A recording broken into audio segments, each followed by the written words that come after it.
Hello, in this video, I'm specifically going to be showing students who will be taking reading or writing tests in English or Spanish how to find and switch between different passages on the assessment. So, when I am looking at my first passage here, I'm noticing that there are some instructions up at the top that you should be paying attention to. So it says read the next two selections. Click on the tab above to see the other selection. Right now, I currently see this selection right here, Pearl Harbor Address to the Nation, and I see another one here that is not in black. It is white, and I could switch here, the West's Orphan Pioneers. So I can switch between my passages to read both passages in preparation for answering the questions.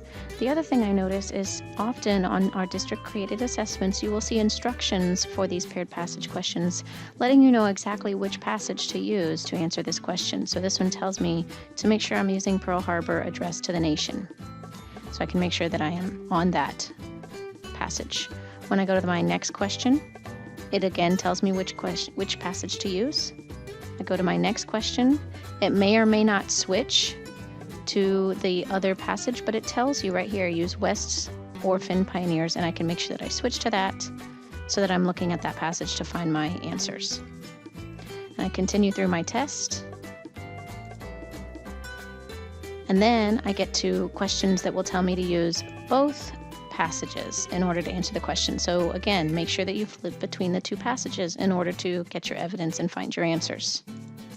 Continuing on, you may or may not experience this if there are multiple passages on the assessment. Sometimes once you click and select a different passage when you're on one of these tests, and then you go to another question that has a different passage, sometimes it's like the passage disappears, but I see the name of it right here, and if I just click on it and select it, it will come back.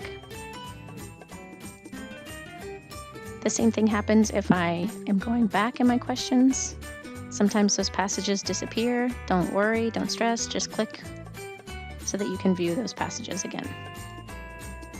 If you're ever taking an assessment in Aware and you don't have any of these instructions telling you exactly which passage to use or letting you know that there are two passages, just always contact your teacher and then ask them your questions or for support.